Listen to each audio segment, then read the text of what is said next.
Okay, we'll go ahead and get started here with an opening statement and then open it up for questions for Coach Underwood when you're ready. Well, that went just about like I thought it would go. A very good Rio Grande Valley team. Offensively, they are tremendous. Excuse me. Johnson kid's special. He's a tremendous, tremendous talent. He's put up big numbers, all throughout the season. And, I thought we had some real momentum in the first half. We stuck DeMonte on him. He kind of shut his water off. But again, at the end of the game, it was hard to get stops. Fortunately for us, Shaq was on our team. I mean, Kofi, and Plummer, played like a senior, played like a veteran, played like a guy that I've labeled as one of the best shooters in the country. We needed every one of those points from both of those guys. And then I'm really proud of Coleman. He was not good in the first half and very passive, very unaware, very uninvolved, to be honest, and really responded late. DeMonte Williams, what a jump from the Jackson State game where he was our point guard to the game tonight, where 8 assists, no turnovers, probably made the biggest play of the game with the offensive putback. And then I do want to mention Ben. Ben changed the game the first half just simply with his passing. It wasn't hard to get the ball to Kofi. And yet, we had some problems early, just post passing. And Ben changed all that. And we got the ball, 6 assists, and then he was very good on the defensive end. But Luke Goody came in and gave us really good minutes after really not being a factor because of injuries in Kansas City. And I'm a big fan of Luke. Luke's got a lot of toughness. He can really shoot it, but he wasn't afraid to jump up and take a three.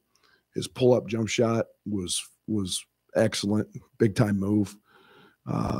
He had to play in the guts of the game. So you got guys out, you got guys not able to go, and they're 3 of your key guys. It's great to see certain guys step up, and fortunately they did that tonight.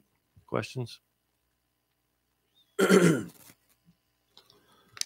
this is your, I think, 5th different starting lineup in the 6 games. You talk a lot about being connected as a team, and is this like the weirdest start to your season as far as trying to get guys connected and have some continuity? Yeah, I got no choice.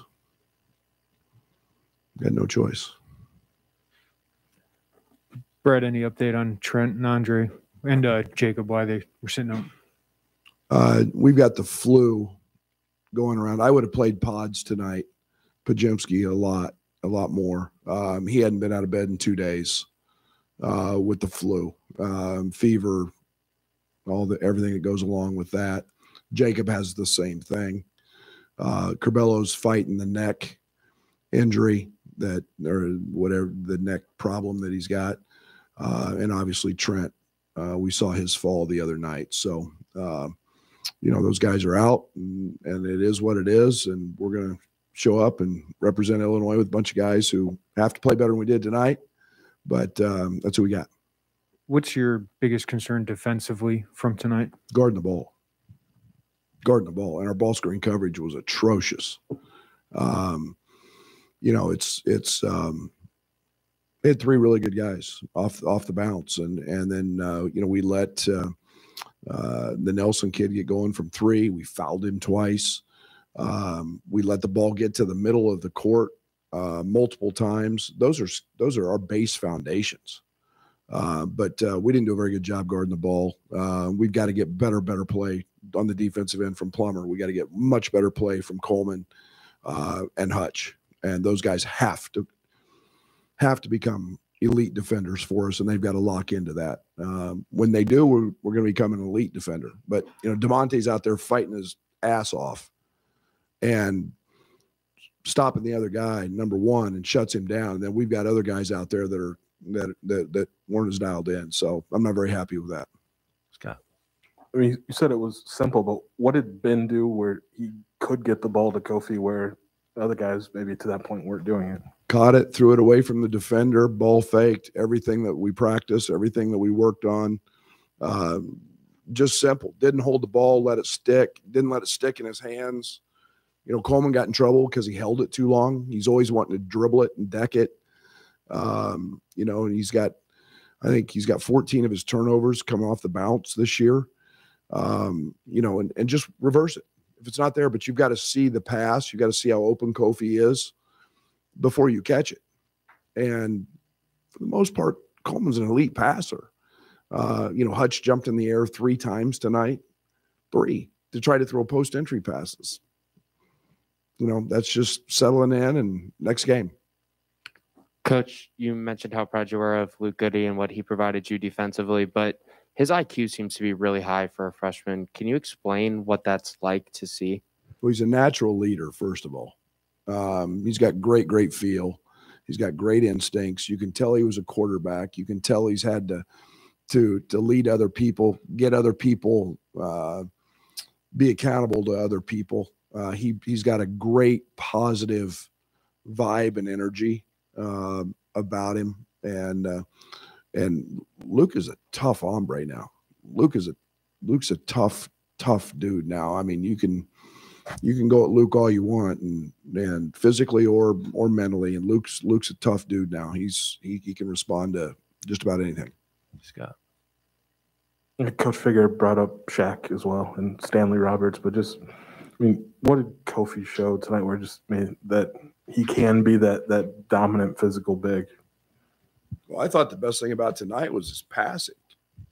He turned one over and the ball kind of rolled out of his hand, but he hit Luke for 3, hit Coleman for 1. He got fouled on, you know, and he got deep position. And again, we had a size advantage.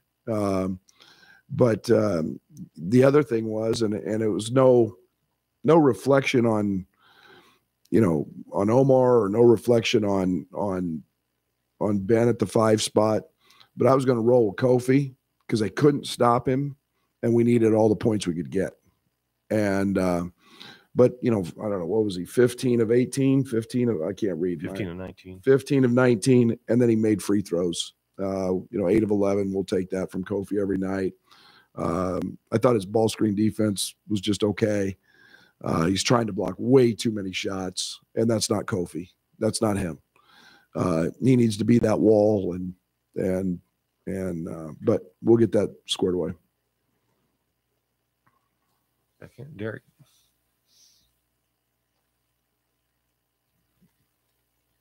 When you're struggling to guard the ball like that, what's the approach on the coaching side to try to correct that with those guys?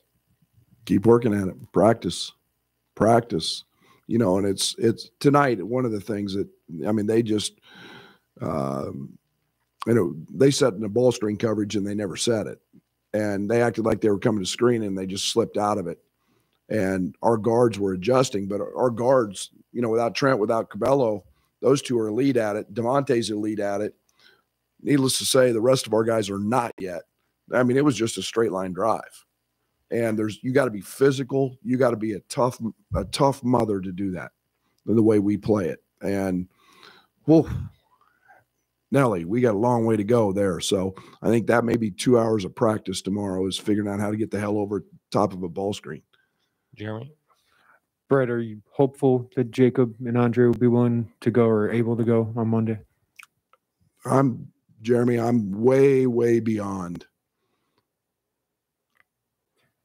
trying to figure it out. I show up for a game, I show up for a practice, and I have no idea who I have.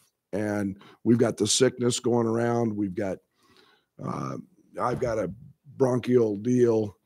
You know, we've got staff with it. And so tomorrow, I love Paul Schmidt to death, but I dread his text messages right now when he tells me who's here and who's not. I guess, you know, with Alfonso making a lot of threes last 2 games, where do you stand on when the heat check moment should come and maybe when it should? Not when he shot that one, because especially when he gave up another 3. He's got to understand that he's never been coached on that end. And he's got to understand that I'm going to run something for the heat check. But you realize that he missed it and he gave one up at the other end. They're bad shots. And hey, no one loves a shooter more than me, and no one loves to continue to go to a shooter more than me. So he doesn't have to try to pull from 6 feet behind the line in transition. We'll hammer some of that stuff out, but man, is he a gifted shooter. Man, is he. I love seeing that ball go up. Coach, how much of the defense is guys that maybe aren't accustomed to the detailed scouting reports and missing out on, right-hand drives, things like that? A whole bunch. A whole bunch. I mean, yeah, you can tell DeMonte's experience today. You can tell that other guys don't have that. One of the hardest things about playing basketball defensively is you have to be an unbelievable listener. And people think, what are you talking? Well, when Kofi's elite at it, when Kofi calls a coverage in a ball screen, we have 2 or 3 different options. When he makes the call, you have to adjust your feet. And if you can't adjust the right way, that puts us in harm's way. And it's not very hard, but you have to be a listener, and then you have to respond. You can't do it a tick late. And so part of that is scouting report. Part of it is practice. Part of it is just familiarity with it. And, I was ticked off early when Zero, who I don't know if he's put the ball in his left hand all year, straight line drives Coleman right from the top of the key. And Coleman has the ability to be one of the best defenders in this league when he's wants to be that. And, we've been all over him about his closeouts. He jumps. Kid steps in, and that's not the way we've ever practiced it. And so it's discipline, and it's growing, and he's going to be fine. And that's all part of gaining experience. Tyler? Yeah. Coach, 21 assists on 33 makes. Is that just a function of finally getting the post feeds figured out and Plummer making shots, or were you happy with the way the ball was moving tonight? Yeah, the simplicity of what we did tonight was really good. There were hardly any ball screen set. We didn't have that team tonight. So there was no ball screen set, or very, very few, maybe 1 out of every 4 possessions. The simplicity with which we played tonight probably helped us a bunch. And obviously Bello and Trent, we're going to put a lot of ball screens in because those guys are really good at them. But we didn't have that. And we had a dominant, as I told our team, I'm proud of them for understanding where the bread is buttered. And that was Kofi. And we played out of it in great space. And Curbelo got great looks. And you give me 21 assists every night, we're probably going to shoot those type of percentages. Alec? Coach, obviously having so many guys out is really frustrating, but how much have you been able to rely on DeMonte Williams for leadership throughout this first couple weeks of the season? Man, he's the rock. He's been everything that he's been everything that here's the reality. There's nobody else on our team who has the versatility to go play. Literally, if I ask him to play the 5, he could play the 5. There's nobody else that has that versatility. He hadn't practiced at the point since Jackson State, or maybe Arkansas State a little bit. He literally has it. And all of a sudden, before the game, we're shoot around today. Here we go. And so he's the rock of our team. He's the identity of our team. He's the defensive presence. He was the guy in the huddle, getting on guys when they weren't guarding to his level. Can't say enough great things. Rob? Can't criticize the officials, but you can praise Ben for not fouling on that second 3-point shot if you want. Yeah, I'm glad to see that he learned. And that's a process, when you screw up twice and, you get 2 fouls called, you would I won't say the quote that comes to mind, which we all know, but yeah, he's fine. I love Ben, and Ben does very few things wrong. Anything else? All right. Thank you, Coach. Thank you. See you Monday.